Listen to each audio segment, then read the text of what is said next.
पूज्य सुदर्शन महाराज कपाटे ग्लोबल महानुभव परिषद भारत के अध्यक्ष है, जिसके अंतर्गत विभिन्न सामाजिक एवं धार्मिक कार्य किए जाते हैं। आप श्री स्वामी सत्यानंद सरस्वती शिक्षण प्रसारक मंडल छत्रपति संभाजी नगर के अध्यक्ष हैं। आपने महंत दिगंबर नागराज बाबा गुरुकुल के नाम से सभी सेवाओं से परिपूर्ण 250 गरीब छात्रों के लिए गुरुकुल की स्थापना की है। आपने श्री कृष्ण मंदिर महानुभव आश्रम ट्रस्ट के अंतर्गत श्री कृष्ण प्राथमिक एवं माध्यमिक मराठी पाठशाला के गरीब विद्यार्थियों के लिए पाठशाला आरंभ की, जिसमें 850 से अधिक छात्र पढ़ते हैं। मैं पूज्य महाराज जी से प्रार्थना करता हूँ कि वे हमारा मार्गदर्शन करें। सभी को नमस्कार। परित्राणाय साधूनां विनाशाय च दुष्कृतां धर्म संस्थापनार्थाय संभवामि युगे युगे।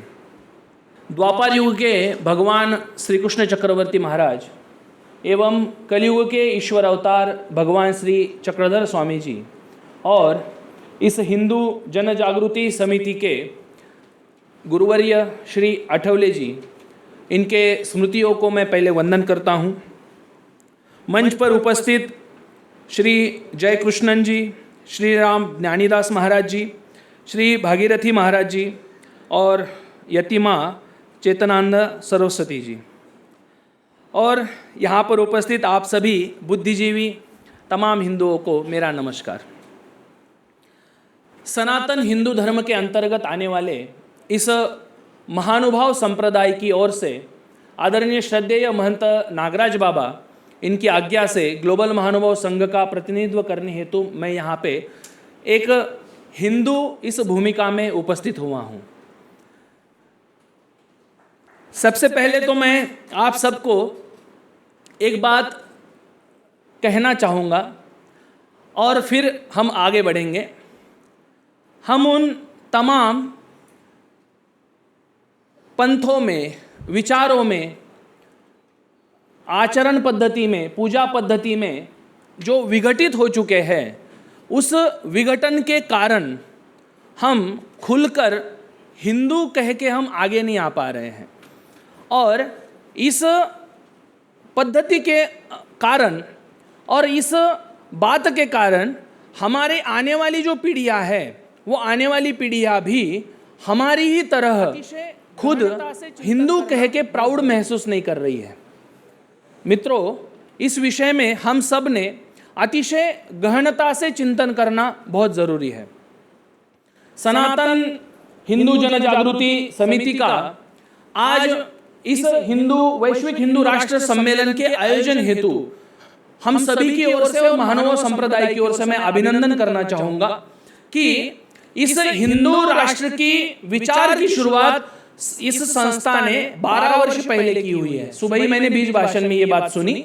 मेरा ये पहला ही मौका है कि दूसरा ही मौका है कि मैं यहाँ पर उपस्थित हूँ। पहला छत्रपति संभाजी नगर में हमने वहाँ पे जो मराठवाड़ा सम्मेलन हुआ था उसमें मैं उपस्थित हुआ था। हम सब हिंदू हिंदू हिंदू हिंदू ये सब हम कह तो रहे हैं बंधुओं, लेकिन यहाँ से जाने के बाद क्या हम उसे अपने रोजमर्रा के जीवन में हिंदू धर्म के लिए कुछ समय हम निकाल पा रहे हैं? ग्लोबल महानुभाव संघ के माध्यम से नव युवकों को एकत्रित करने का जो हम पिछले 7 सालों से प्रयत्न कर रहे हैं, उसमें मुझे कुछ चीज़ों की ओर आपका ध्यान आकर्षित करना मुझे ज़रूरी लगता है, क्योंकि हम सब उसी दिशा में कार्यरत है। भगवान श्री कृष्ण जी को जब हम देखते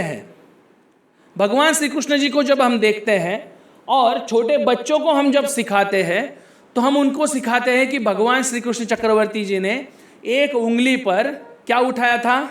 गोवर्धन का पहाड़ उठाया था, गिरिराज जी को उठाया था और सभी की उन्होंने बारिश से, इंद्रदेव के प्रकोप से रक्षा की थी। ये हम बताते हैं उनको, और ये बताते हुए हम उनको ये भी समझाते हैं कि भाई जब श्री कृष्ण चक्रवर्ती जी अपनी उंगली पर गोवर्धन पहाड़ उठाया था, उस समय सभी लोगों ने उनको सपोर्ट किया था। आज सुबह भी इस बात का जिक्र हुआ था। अब ये जो सपोर्ट की बात है, ये जो सपोर्ट की बात है, ये हम अपने परिवार को केवल आत्मरक्षा हेतु सिखाते हैं कि भाई आप अपने भाई की मदद करो, आप अपने मित्र की मदद करो, आप अपने अपनों की मदद करो। ये जब हम बात उनको संस्कार देते हैं, क्योंकि मनुष्य का सबसे पहला गुरु तो माता है। माता क्या बताएगी कि भाई तुझे पिता से प्रेम करना है, तेरी बहन से प्रेम करना है, तेरे फ्रेंड से प्रेम करना है, ये सब बताएगी। लेकिन तेरे धर्म से तुझे प्रेम करना है, तुझे तेरे धर्म के प्रति अडिग होना है, तुझे तेरे धर्म के प्रति कट्टर बनना है, ये जब तक हम माता पिता उन बच्चों को नहीं पढ़ाएंगे, तब तक हिंदू राष्ट्र का निर्माण या पुनर्स्थापना कैसे मुमकिन होगी। इस बात को हमने बहुत गंभीरता से सोचना चाहिए, क्योंकि आजकल का क्या फैशन चल रहा है। देखो आप, जो उठेगा सीबीएसई में हमें बच्चों को भेजना, आईसीएसई में भेजना है बच्चों को। कितने पेरेंट्स अपने बच्चों को वेदों का ज्ञान करवाने के लिए प्रयत्न करते हैं? कोई भी नहीं। अभी हम संदीपानी, महर्षि संदीपानी वेद विद्यालय में हम गए थे महाराज जी, और उनके माध्यम से, और तमाम कोई शिक्षा केंद्र है उनके माध्यम से वेदों को वेदों से प्रशिक्षित करने के लिए वहाँ पे आर्थिक सहायता भी मिलती है, यंत्रणा भी कार्यान्वित होती है। लेकिन उन सब तमाम शक्तियों को परेशानियों का सामना करना पड़ता है। कौन सी परेशानियां? हम अपने बच्चों को वैदिक पाठशाला में भेजने हेतु बिल्कुल भी तैयार नहीं हैं। महाराष्ट्र में कुल मिला के 11 केंद्र चलते हैं, और अकेले संभाजी नगर में कुल मिला के 200 सीबीएसई पैटर्न की स्कूल चलती है। तो हम ये जब हिंदू राष्ट्र की हम जब बात करेंगे, जैसे हम उस जो हमारी विरोधी शक्ति है मुस्लिम समुदाय के बारे में हम जब बात करते हैं, तो आप देखिए शुक्रवार है, शुक्रवार में अजान का समय हो गया है, तो आपको केवल बड़ी बड़ी टोपियां नहीं दिखती वहाँ पे, तो वहाँ पे छोटे छोटे बच्चों के सर पे भी टोपी दिखती है ना। तो ये क्या संकेत दे रहे हैं वो? क्या हमें गुणग्राहकता नहीं होनी चाहिए क्या? कि वही उनमें जो ये अच्छी बात है कि अपने धर्म के प्रति हम छोटे छोटे बच्चों को भी कट्टरता सिखा रहे हैं। वो उस बकरे को पालना सिखाते हैं और उसको फिर मारना सिखाते हैं। हमें मारना नहीं सिखाना है, लेकिन कम से कम हमें उन तमाम धर्म के प्रति जो हमारे संस्कार है, उन संस्कारों को तो आगे फॉरवर्ड करना सिखाना पड़ेगा। हमें अपने बच्चों को ये तो सिखाना पड़ेगा कि भाई तेरे पे संकट आएगा तो देखो, उस दिन अभी हमारी माँ ने जिक्र किया कि 36 उन्होंने टुकड़े कर दिए उस लड़की के। वो वीडियो हमने भी देखा है। उन वीडियो में आप देखिए, वो जब मार रहा था तो हमारे जैसे कई लोग वहां से गुजर रहे थे। तो क्या ये हिंदू राष्ट्र, हम ये हिंदू राष्ट्र चाहते हैं? हमारे पड़ोसी पर अगर हमला हो जाए और हम बोले कि मेरे पे आएगा तब मैं देखूंगा और मुझ पे आएगा तब मैं उठूंगा, तो क्या ये मुमकिन हो पाएगा? नहीं हो पाएगा बंधु।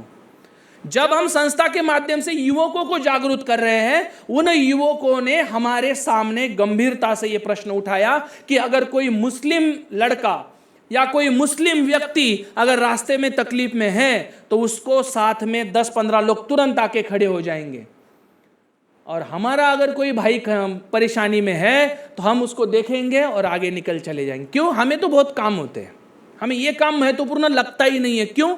केवल क्योंकि मैं पूरा निगेटिव बात करने के लिए यहाँ पे नहीं खड़ा हूं, लेकिन हम सब का लक्ष्य, हम सब का ध्यान खुद के ओर आकर्षित करना चाहता हूं कि भाई हमें क्या करना की आवश्यकता है। इस समाज में अच्छी शक्तियां बहुत अच्छे तरीके से काम कर रही है, ये उसका उदाहरण यही अधिवेशन है, ठीक है ना। लेकिन ये जब एकत्रित होने के बाद अच्छा काम होता है, हम अपने घर पे जाने के बाद उस काम का रिजल्ट प्रतिदिन हमारे जीवन में क्या हम ला सकते हैं, इस पर हमें ध्यान देना पड़ेगा। ये नए युवकों की समस्या बहुत परेशान करने वाली प्रश्न आते हैं उनके हमारे सामने। भगवान श्री कृष्ण चक्रवर्ती के बारे में, सुदर्शन चक्रधारी भगवान श्री कृष्ण चक्रवर्ती है, श्रीमद् भगवत गीता बताने वाले भगवान श्री कृष्ण चक्रवर्ती है, गोवर्धन पर्वत उठाने वाले भगवान श्री कृष्ण चक्रवर्ती है, उस कुब्जिका के दोष हरण करने वाले भगवान श्री कृष्ण चक्रवर्ती है, कंस का वध करने वाले भगवान श्री कृष्ण चक्रवर्ती है। लेकिन हमारे बच्चों के सामने कौन से प्रश्न है? 16,108 लड़कियों को भगाने वाला भगवान श्री कृष्ण चक्रवर्ती, माखन चोर भगवान श्री कृष्ण चक्रवर्ती। नहाते हुए कपड़े लेके भागने वाला, भगवान श्री कृष्ण चक्रवर्ती। और ये बात जब हमारा बच्चा करेगा तब हम उस पर हंसेंगे, उसको बताएंगे नहीं। हमारा कर्तव्य क्या है? हमने उसको तुरंत बताना चाहिए कि क्यों वो लड़कियों को लेके आए, क्यों ये हुआ। भगवान जी की ये लीला है, भगवान जी की लीलाओं को हम आकलन नहीं कर सकते। हमारे गुरुजनों ने उसके बारे में जो विशद किया हुआ है वो हमें आगे स्प्रेड करना पड़ेगा। मुस्लिम धर्म में जब हम देखेंगे कितने प्रॉब्लम है, अब हमारे पास कितने लाखों किताबें पढ़ी कि भाई कुरान में ये कहा है, वो कहा है, सब हमें पूरा सबको पता है। लेकिन क्या कोई एक मुस्लिम है जो उसके बारे में बात करेगा? कोई एक बच्चा है जो उसके बारे में बात करेगा कि भाई हमारे धर्म में भी ऐसा ऐसा कुछ प्रॉब्लम है? नहीं। अभी मेरे कुछ मुस्लिम धर्म के कोई है, अब काम के निमित्त सबसे मुलाकात होती है, वो कहते हैं कि गवर्नमेंट ने 3 तलाक किया बोले। उनका शब्द सुनिए और दृष्टि देखिए गवर्नमेंट के प्रति उनकी क्या है। उन्होंने क्या बोला? 3 तलाक कर दिया बोले, लेकिन 3 तलाक करने से मुस्लिम औरतों को उल्टा तकलीफ का सामना करना पड़ रहा है। वो तो उल्टा खुश थी बोले, क्योंकि जब पति तकलीफ देता था या औरत को छोड़ने की बात जो भी उनका होगा वो जब होता था तो वो 1 मिनट में 3 तलाक कह के छोड़ देते थे बोले। लेकिन अभी क्या हो गया, कानून बन गया, अभी वो जेल में जाता है, अभी उसके देख रखाव करने को कोई नहीं है। हम सब लोग निगेटिव है। और ये निगेटिव बोले तो क्या है निगेटिव? जिस पार्टी ने ये लगाया उसके प्रति हम पूरी तरह से क्या है, निगेटिव है। आप सोचिए गवर्नमेंट ने ये चीज क्यों की? हम सबको तो बहुत आनंद हुआ। अब यूनिफॉर्म सिविल कोड के बारे में गवर्नमेंट बात कर रहा है, अभी कल ही कुछ नोटिफिकेशन आया है, सामने सुना है। ये क्यों हो रहा है? ये अखंड भारत की ओर जाने का ही प्रक्रिया चालू है। लेकिन वो लोग, जिन लोगों के अपोज में खड़े रहकर हम ये सब काम करना चाहते हैं, वो जितनी कट्टरता से अपने काम के प्रति है, क्या हम हिंदू, तमाम हिंदू उस सब ये जो शक्तियां हैं, जो अच्छी शक्तियां हैं, जो अपने राष्ट्र निर्माण के लिए काम कर रही है, क्या हम अडिगता से उनके साथ में खड़े हैं बंधुओं? कर्नाटक में कल एक जजमेंट पास हुआ है, ऐसा कहते हैं, मैंने सुबह ही देखा वो, कि धर्मांतरण कानून वो कांग्रेस पार्टी वापस ले रही है, ऐसा मैंने पढ़ा। क्या ये सच है? क्या चल रहा है ना डिस्ट्रिब्यूट? हाँ, मतलब अभी पार्टी आई और तुरंत उन्होंने कौन सा काम कर दिया जिस काम के लिए हम अपना जीवन खपा रहे हैं कि वो न हो। और आखिर में वो क्या हो रहा है, यानी जहां जहां हिंदू सोएगा वहां हिंदू घटेगा। तो हमें नींद से जागना है। जब ये सब बच्चों को हम बताते हैं कि भाई हमारा धर्म इतना श्रेष्ठ है, कोई भी देश का, उस दिन घनवट साहब ने बोला था, किसी भी देश की जन्म तिथि आपको पता होगी, किसी भी देश की बोलो, लेकिन भारत एकमात्र ऐसा देश है जिसका जन्म नहीं है। वो पहले से ही सनातन आदिकाल से ही हमारा भारत है। और ऐसा बढ़िया भारत, ईश्वर अवतार को अवतार लेने की इच्छा जहां पर पैदा होती है, जहां पे जन्म लेने वाला जीव ईश्वर प्राप्ति कर सकता है, ईश्वर का ज्ञान वो प्राप्त कर सकता है, ऐसी भूमि का रक्षण करने के लिए जो कर्तव्य हमने पूरा करना चाहिए उसमें हम बिल्कुल पीछे रह रहे हैं। आज इस अखंड हिंदू राष्ट्र के लिए हम सब जो एकत्रित हो रहे हैं, इसमें हम सब ने ये सोचना चाहिए कि भाई मैं बोलूंगा तो ठीक है, हम सब संत मंडली जो हमें संस्था बताएगी, जो हमारे विचारधारा वाले लोग बताएंगे, उन सब विचारों को आप सबके सामने हम तो रखेंगे ही। हमने तो हमारा जीवन इसके लिए दे दिया है। लेकिन अपने बच्चों के साथ आप रोज रहते हो, इस भारत के भविष्य के साथ आप लोग रोज रहते हो। आप लोगों का हमसे ज्यादा दायित्व बनता है इस हिंदू राष्ट्र के लिए, अपने धर्म का, अपने सनातन धर्म का, अपने परंपराओं का, अपने संस्कारों का अपने बच्चों को अभिमान हो। छोटी सी बात आप सोचिए। इस कार्य को मैं शुभेच्छा देता हूं और मिलते हैं फिर कभी, अगर समय मिला तो हम जरूर आपसे बात करेंगे इस विषय में। बहुत सारे विषय हमारे साथ है। ग्लोबल महानुभाव संघ की ओर से और तमाम महानुभाव संप्रदाय की ओर से जितने भी हमारे केंद्र चलते हैं, महानुभाव संप्रदाय दिखने में या आचरण में भले ही अलग दिखता हो, लेकिन सनातन हिंदू धर्म का ही एक भाग ये महानुभाव संप्रदाय है।